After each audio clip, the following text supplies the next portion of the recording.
Anne of Green Gables by Lucy Maud Montgomery. Chapter 13. The Delights of Anticipation.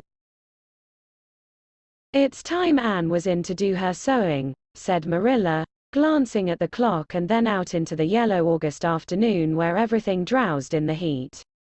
"She stayed playing with Diana more than half an hour more and I gave her leave to. And now she's perched out there on the woodpile talking to Matthew, 19 to the dozen, when she knows perfectly well she ought to be at her work. And of course he's listening to her like a perfect ninny. I never saw such an infatuated man. The more she talks and the odder the things she says, the more he's delighted evidently. Anne Shirley, you come right in here this minute. Do you hear me?" A series of staccato taps on the west window brought Anne flying in from the yard, eyes shining, cheeks faintly flushed with pink, unbraided hair streaming behind her in a torrent of brightness. "Oh, Marilla," she exclaimed breathlessly, "there's going to be a Sunday school picnic next week, in Mr. Harmon Andrews's field, right near the Lake of Shining Waters. And Mrs. Superintendent Bell and Mrs. Rachel Lynde are going to make ice cream. Think of it, Marilla, ice cream. And, oh, Marilla, can I go to it? Just look at the clock, if you please, Anne. What time did I tell you to come in? 2 o'clock, but isn't it splendid about the picnic, Marilla? Please can I go? Oh, I've never been to a picnic. I've dreamed of picnics, but I've never." "Yes, I told you to come at 2 o'clock, and it's 2:45. I'd like to know why you didn't obey me, Anne." "Why, I meant to, Marilla, as much as could be. But you have no idea how fascinating Idlewild is. And then, of course, I had to tell Matthew about the picnic. Matthew is such a sympathetic listener. Please can I go?" "You'll have to learn to resist the fascination of idle whatever you call it. When I tell you to come in at a certain time I mean that time and not half an hour later. And you needn't stop to discourse with sympathetic listeners on your way, either. As for the picnic, of course you can go. You're a Sunday school scholar, and it's not likely I'd refuse to let you go when all the other little girls are going." But, faltered Anne, "Diana says that everybody must take a basket of things to eat. I can't cook, as you know, Marilla, and, I don't mind going to a picnic without puffed sleeves so much, but I'd feel terribly humiliated if I had to go without a basket. It's been preying on my mind ever since Diana told me. Well, it needn't prey any longer. I'll bake you a basket." "Oh, you dear good Marilla. Oh, you are so kind to me." "Oh, I'm so much obliged to you." Getting through with her ohs, Anne cast herself into Marilla's arms and rapturously kissed her sallow cheek. It was the first time in her whole life that childish lips had voluntarily touched Marilla's face. Again that sudden sensation of startling sweetness thrilled her. She was secretly vastly pleased at Anne's impulsive caress, which was probably the reason why she said brusquely, There, never mind your kissing nonsense. I'd sooner see you doing strictly as you're told. As for cooking, I mean to begin giving you lessons in that some of these days. But you're so feather-brained, Anne, I've been waiting to see if you'd sober down a little and learn to be steady before I begin. You've got to keep your wits about you in cooking and not stop in the middle of things to let your thoughts rove all over creation. Now, get out your patchwork and have your square done before tea time." "I do not like patchwork," said Anne dolefully, hunting out her workbasket and sitting down before a little heap of red and white diamonds with a sigh.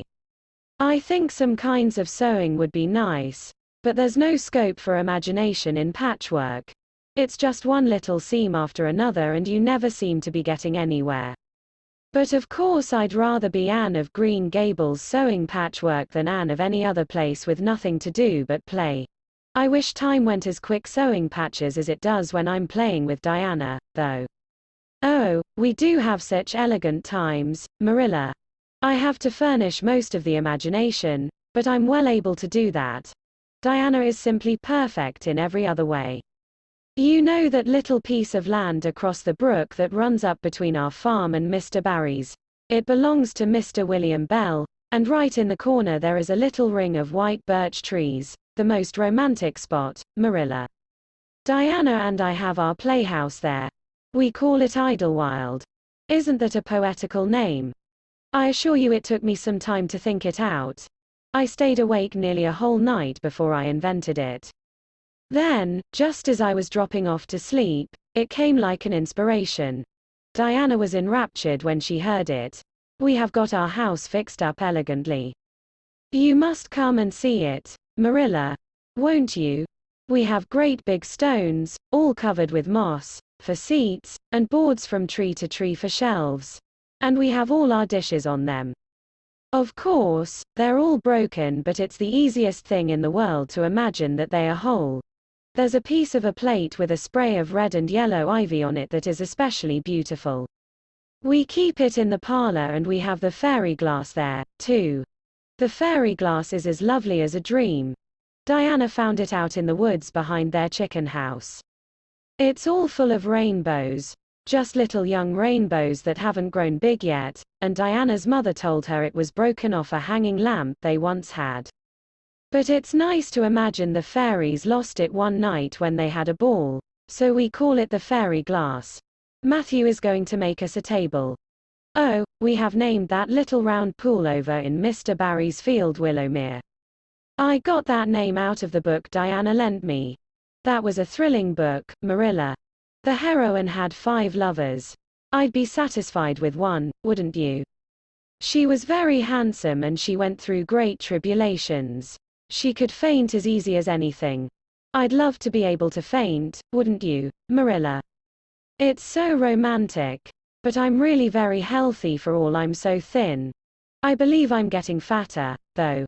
Don't you think I am? I look at my elbows every morning when I get up to see if any dimples are coming. Diana is having a new dress made with elbow sleeves. She is going to wear it to the picnic. Oh, I do hope it will be fine next Wednesday. I don't feel that I could endure the disappointment if anything happened to prevent me from getting to the picnic. I suppose I'd live through it, but I'm certain it would be a lifelong sorrow. It wouldn't matter if I got to 100 picnics in after years. They wouldn't make up for missing this one. They're going to have boats on the Lake of Shining Waters, and ice cream, as I told you. I have never tasted ice cream. Diana tried to explain what it was like, but I guess ice cream is one of those things that are beyond imagination. Anne, you have talked even on for 10 minutes by the clock, said Marilla. Now, just for curiosity's sake, see if you can hold your tongue for the same length of time. Anne held her tongue as desired. But for the rest of the week she talked picnic and thought picnic and dreamed picnic. On Saturday it rained and she worked herself up into such a frantic state lest it should keep on raining until and over Wednesday that Marilla made her sew an extra patchwork square by way of steadying her nerves. On Sunday Anne confided to Marilla on the way home from church that she grew actually cold all over with excitement when the minister announced the picnic from the pulpit. Such a thrill as went up and down my back, Marilla. I don't think I'd ever really believed until then that there was honestly going to be a picnic. I couldn't help fearing I'd only imagined it. But when a minister says a thing in the pulpit you just have to believe it. You set your heart too much on things, Anne, said Marilla, with a sigh. I'm afraid there'll be a great many disappointments in store for you through life. Oh, Marilla, looking forward to things is half the pleasure of them, exclaimed Anne. You mayn't get the things themselves, but nothing can prevent you from having the fun of looking forward to them. Mrs. Lynde says, "Blessed are they who expect nothing, for they shall not be disappointed." But I think it would be worse to expect nothing than to be disappointed. Marilla wore her amethyst brooch to church that day as usual. Marilla always wore her amethyst brooch to church. She would have thought it rather sacrilegious to leave it off, as bad as forgetting her Bible or her collection dime. That amethyst brooch was Marilla's most treasured possession. A seafaring uncle had given it to her mother, who in turn had bequeathed it to Marilla. It was an old-fashioned oval, containing a braid of her mother's hair, surrounded by a border of very fine amethysts. Marilla knew too little about precious stones to realize how fine the amethysts actually were, but she thought them very beautiful and was always pleasantly conscious of their violet shimmer at her throat, above her good brown satin dress, even although she could not see it. Anne had been smitten with delighted admiration when she first saw that brooch. "Oh, Marilla, it's a perfectly elegant brooch. I don't know how you can pay attention to the sermon or the prayers when you have it on." "I couldn't, I know. I think amethysts are just sweet. They are what I used to think diamonds were like. Long ago, before I had ever seen a diamond, I read about them and I tried to imagine what they would be like. I thought they would be lovely glimmering purple stones. When I saw a real diamond in a lady's ring one day I was so disappointed I cried. Of course, it was very lovely but it wasn't my idea of a diamond. Will you let me hold the brooch for 1 minute, Marilla? Do you think amethysts can be the souls of good violets?"